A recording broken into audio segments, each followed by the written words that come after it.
Manusia adalah makhluk sosial yang butuh berinteraksi dengan orang lain.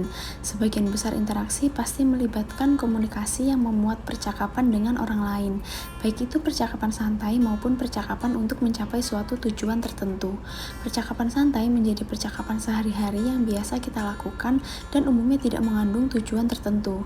Di sisi lain, terdapat percakapan yang biasa digunakan dalam keperluan tertentu, misalnya keperluan bisnis, untuk mencapai suatu kesepakatan yang saling menguntungkan. Percakapan ini biasanya dikenal dengan percakapan konstruktif.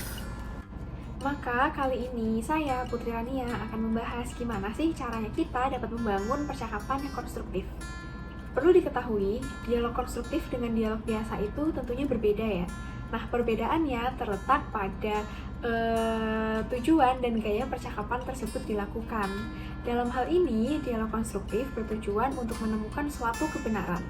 Sedangkan dialog biasa atau percakapan normal sebatas ditujukan untuk pertukaran informasi.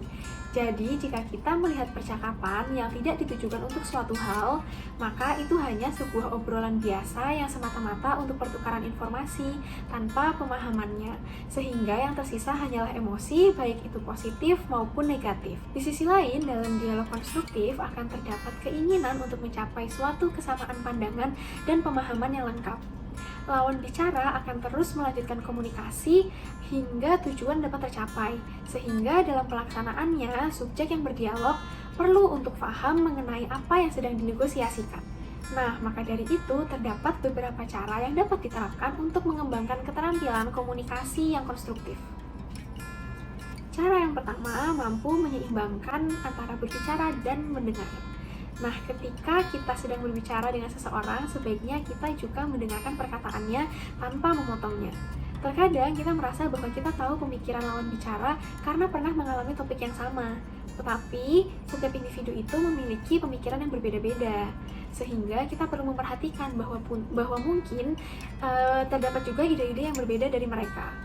Nah, selagi kita mendengarkan mereka berbicara, kita dapat membangun argumen atau mengembangkan ide-ide untuk kita ungkapkan setelahnya. Satu hal yang perlu dicatat, dalam berbicara juga jangan langsung memotong tengah perkataannya. Berbicara ketika lawan bicara sudah selesai, dan sebaiknya juga tidak terlalu panjang, karena kita perlu ingat bahwa kita harus memberikan waktu kepada lawan bicara kita untuk mengungkapkan pendapatnya. Dalam hal ini, kita perlu mengerti untuk saling memberi waktu untuk berbicara kepada lawan. Dengan mampu mendengarkan lawan bicara, pemahaman satu sama lain akan tercapai, sehingga dapat mengenali pemikiran dan ide-ide lawan bicara. Oleh karena itu, dengan mendengarkan lawan bicara, kita mampu melihat pandangan orang lain mengenai suatu hal dan mengolaborasikannya menjadi suatu kesatuan yang padu. Cara yang kedua adalah memahami komponen emosional dari komunikasi. Nah, manusia adalah makhluk sosial yang memiliki emosi, sehingga dalam interaksinya yang menggunakan komponen emosional adalah komunikasi manusia. Berdialog dengan menerapkan sisi psikologis dapat mempengaruhi emosional lawan bicara, sehingga kita dapat mengetahui apa yang sebenarnya lawan bicara ini harapkan, dan hal ini tentunya dapat membantu dalam percakapan untuk mencapai suatu tujuan tertentu. Cara yang ketiga adalah menggunakan pengalaman pribadi dalam percakapan. Pada dasarnya, lawan bicara yang kita hadapi juga orang biasa yang memiliki pengalaman sehari-hari.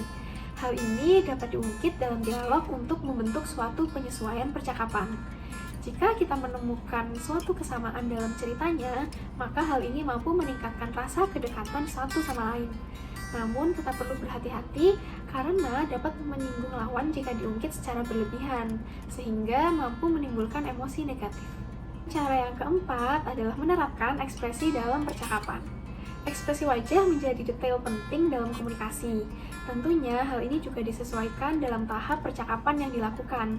Hal ini dapat membantu dalam menunjukkan ketertarikan kepada lawan bicara, lalu menunjukkan empati, dan juga menyetujui apa yang dikatakan. Oleh karena itu, perlu untuk memperhatikan gerak tubuh yang sesuai untuk memberikan dampak emosional yang positif. Nah, penjelasan tersebut menjadi beberapa cara yang bisa diterapkan untuk membangun keterampilan komunikasi yang konstruktif. Dengan menerapkannya, diharapkan kita mampu mencapai tujuan bersama dan keputusan yang saling menguntungkan. Namun, tidak hanya itu, keterampilan komunikasi yang konstruktif juga dapat membantu kita untuk mengontrol emosi, terutama ketika kita dalam keadaan yang tidak baik. Cara ini juga dapat mencegah kita untuk tidak mengeluarkan kata-kata yang tidak semestinya.